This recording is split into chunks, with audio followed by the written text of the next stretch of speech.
યોગતઃ સમાસ વ્યાસ યોગતઃ.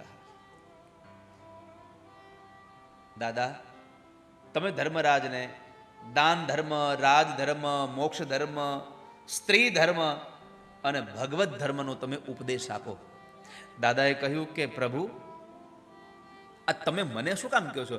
આ બધું ઉપદેશ તો તમને આવડે છે, આપતા તમે આપી દો ને. ત્યારે ભગવાન કૃષ્ણ બોલ્યા છે કે દાદા, ઉપદેશ તો હું આપી શકું એમ છું, પણ મારે તમારી પાસે ઉપદેશ દેવડાવો છે. શું કામે? તો કહે છે મારે તમારી કીર્તિ વધારવી છે, એટલા માટે. જો ભગવાનને એના ભક્તો તો જો કેટલા વાલા છે.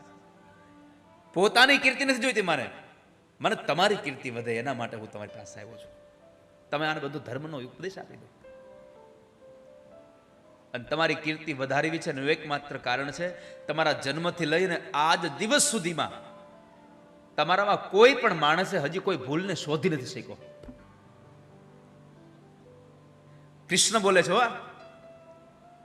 સામાન્ય માણસ ઉપમા આપે ને તો હજી આપણે નઠારી દઈએ, ભાઈ આ તો ખોટું બોલતો હોય. પણ કૃષ્ણ જેવું વ્યક્તિત્વ કહે છે કે દાદા, તમારામાં કોઈ ભૂલ ગોતી નથી શકી. કોઈના વખાણ કોણ કરે છે? બહુ સામાન્ય રીતે વાત કહું,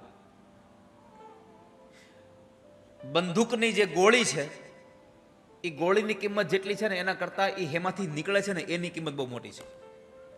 એની ગોળી તમે આમ હાથથી ફેંકો, કેટલા લોકો મારે? કોઈ મરે ખરું? કોઈ ન મરે. પણ એની ગોળી કોઈ રિવોલ્વરમાં ચડાવી હોય તો જીવ તો ન છોડે. એમ કોના વખાણ કોના મોઢે થાય છે ને એના ઉપર એની કદર થાય. અહીંયા ભગવાન કૃષ્ણ કહે છે કે દાદા, તમારામાં કોઈ ભૂલ ગોતી નથી શક્યા અમે, એટલા માટે મારે તમારી કીર્તિને તમારા યશને વધારવો છે. એટલે તમે દાન ધર્મનો, રાજ ધર્મનો ઉપદેશ આપો.